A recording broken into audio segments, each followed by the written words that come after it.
Okay. Now you. Ready? Yeah, it's already in. Okay.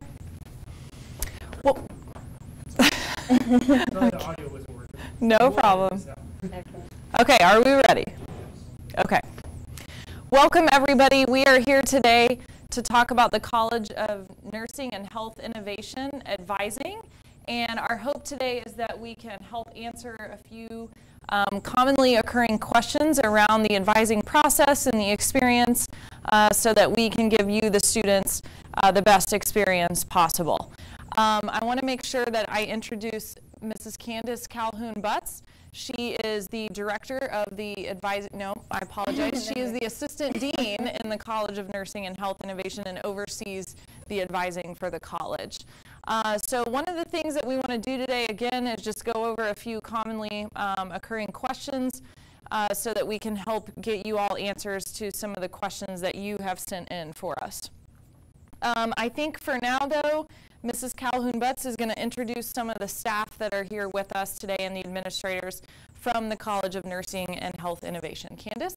Thank you, Dr. Ferguson. It's my pleasure to introduce our esteemed leadership on behalf of the College of Nursing and Health Innovation. The first up is Dr. Rebecca Gardner, who is with the Public Health Program.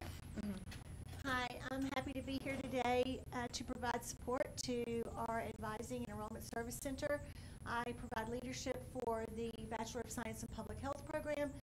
We're 1 year old, and we currently offer programs on campus, and we'll be launching Accelerated Online next month. So our program is growing, we're excited, and if you have any questions, let me know. Great, thank you. And next is Mrs. Dolores Aguilar, who is our undergraduate chair for nursing. Hello, my name is Dolores Aguilar, and I work in the undergraduate nursing programs. We have presently 4 different programs within our undergraduate services, and those are the BSN on-campus program, our AO, or Accelerated Online BSN program, which we offer that throughout the state of Texas. In addition, we have an on-campus RN to BSN program, as well as a nationwide Accelerated Online RN to BSN program. We have many advisors who support you in your efforts to develop your degree plan and to execute that as you continue your education. So please reach out to us. We're here for you, and our goal really is to support you through that process. Thank you. And Dr. John Gonzalez is our chair for graduate programs. Hello, everybody. I'm Dr. Gonzalez. I am the chair of graduate nursing, which involves over the day-to-day operations for PhD in nursing, doctorate of nursing practice, and the master's of nursing, master's of science in nursing. And at the MSN level, we offer 7 nurse practitioner tracks and a track or an option in nursing administration and also nursing education. So we have a very, very robust program both on campus and off campus. I work closely with Candace to help troubleshoot issues that pop up. We're very open to listening to any feedback that anybody has, answering questions, and we're happy to have one-on-one meetings, etc. So, thank you so much. Thank you, everybody. And I failed to introduce myself. I apologize. I'm Dr. Ashley Ferguson. I'm the Associate Vice Provost on campus for Student Success. And I have the pleasure of working with the colleges to really look at our advising operations and see how our division can assist with that. And so Candace and I have the pleasure of working together often. And so our division will also be available to assist students along the way. I do want to bring everybody's attention. We've put this email up on the board, studentsuccess@uta.edu. And any questions that students have around this webinar or feedback or other questions you have, this email is checked daily, and we always respond within 24 hours. And if we can't answer your question, we will work with the college to get your question triaged and answered. So please make sure you utilize that. Okay, as I mentioned, one of the things that we want to accomplish today is sharing some questions that we've received from students, and answering some of these sort of frequently asked questions in case they might be helpful to you. So what we're going to do now is I will read some of the questions, and Candace or her colleagues, depending on the question, will provide some feedback and some answers to those questions, and I will weigh in as well where appropriate. And so let's go ahead and kick that off. Okay. Great, wonderful. Great. So Candace. Yes. One of our questions that has been coming from students, the students ask if there's a time or an event that a student is unable to reach their advisor, who can they contact and what should their next step be? Perfect question. So the Office of Enrollment and Student Services, I guess I should give a little bit of background too. So our office is a pretty holistic office in that we see students when they are generally a prospect or prospective, interested in our programs all the way through graduation. So we kind of see students throughout the life cycle. So a myriad of resources as well as lots of different students are coming in and out of our office. So depending on your program, it may vary slightly, but in general, our office is open from 8 to 5, Monday through Friday, and we have lots of availability for students in terms you can walk in and see an advisor for a same-day appointment. For our graduate students, our into BSN students are more than welcome to walk in as well. On the public health side and the Bachelor of Nursing traditional BSN program, those are done via appointments because a large population of our students are on campus. So we make sure that those students are able to come in and make appointments with us. But we also have a group of staff members that we call degree plan evaluators that are there to help students with really quick general questions, referrals if you need to work with the Office of Admissions or with the Student Accounts Office or financial aid. Those are always available to see students if they call in. We also have a receptionist that's available to answer general questions as well. Great. And we've also had students ask a question in a similar vein. They've basically asked, what if I just have a quick question and I don't really think I need an advising appointment? Should I still email my advisor in that case, or are there other means to have quick questions answered? Sure. So there are some possibilities. I think it depends on the nature of the conversation or the question, because sometimes general small questions may lead into more in-depth conversations. But if it is really quick, a student can always stop by our office. Again, I mentioned the degree plan evaluators. Those individuals are resources to answer those quick questions that are often available on the website as well, or if anything is confusing, they're available. You can absolutely send an email. We often encourage students to do so because that allows the advisors to take a look at your account to see where you are in the process. You may think you're in admissions, but maybe you may be further along and we can provide more information. So definitely send an email, but we do have other options. Oh, also we have a phone queue. We call it our phone tree. If a student wants to call in without making an appointment, you can head into one of the queues that you will wait for an advisor, and we often are rotating advisors from 8 to 5 all day as well. So quick answers can be done that way as well. One question that we received, what is the College of Nursing and Health Innovation doing to improve communication between the university, the students, and the advisors? And if you don't mind, I thought I might weigh in on this from that university level perspective.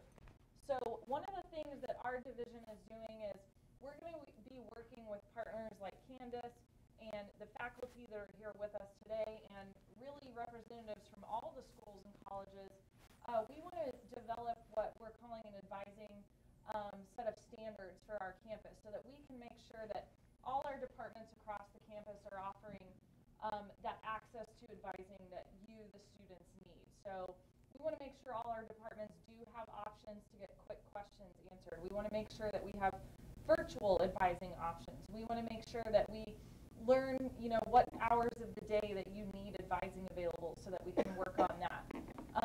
We want to make sure that we give you options on, the length of appointments that you think you might need. And really that's just scratching the surface. So we will be partnering together to learn more comprehensively across campus what it is that our students need.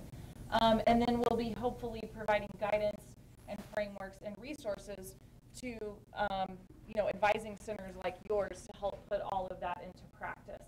So this will improve, we hope, communication with students as well, as the question poses.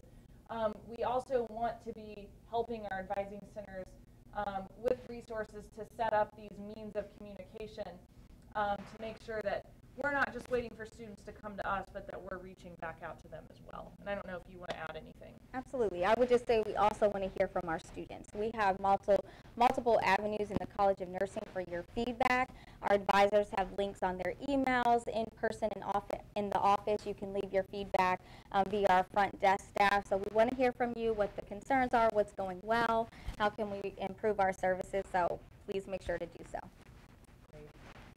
And here's a quicker question. How often should I meet with my advisor? Okay, that's a great question. At the bare minimum, we request that students do come to see us every semester. We can track your progress, see how things are going. We do like to put faces to names, so that's often nice for students to stop by and see us. But often, if anything comes up mid-semester, if you need a referral, if you just want to sit and chat about something that's come up, then we invite you to come visit us at any time throughout the semesters and over the summer as well. We're here. And this question's a little bit longer. What steps is the College of Nursing and Health Innovation taking to improve the processing rates for admissions and records updates and things of this nature? So obviously this involves some other team members on campus, but I think you guys are taking some steps to work on this as well. Is there anything you can share with us on that? Absolutely, that's a great question. So we are partnering with the President's Office and the Provost's Office, as well as the other departments like admissions, records, to really take a deep dive to assess our processing. How long is it taking a student to go through their life cycle from the point of getting their transcripts in all the way through enrollment? So we are extremely invested in this process, identifying where the pinpoints are or the buildups are so that we can alleviate that for students, because we've heard you and those concerns about just wanting to get through the process very quickly. So we are definitely invested, committed to doing so. We've been, I think, almost 2.5, 3 months into the process, gathering lots of data, hearing from different departments and stakeholders. So we hope to improve that process once we get a better idea of where those areas of opportunity are. And our division's involved in those studies with you as well. And so I think this is something that we really have a comprehensive commitment to, from central administration to our division to you all as well. Absolutely. One of the students has asked us, will you be hiring more advisors?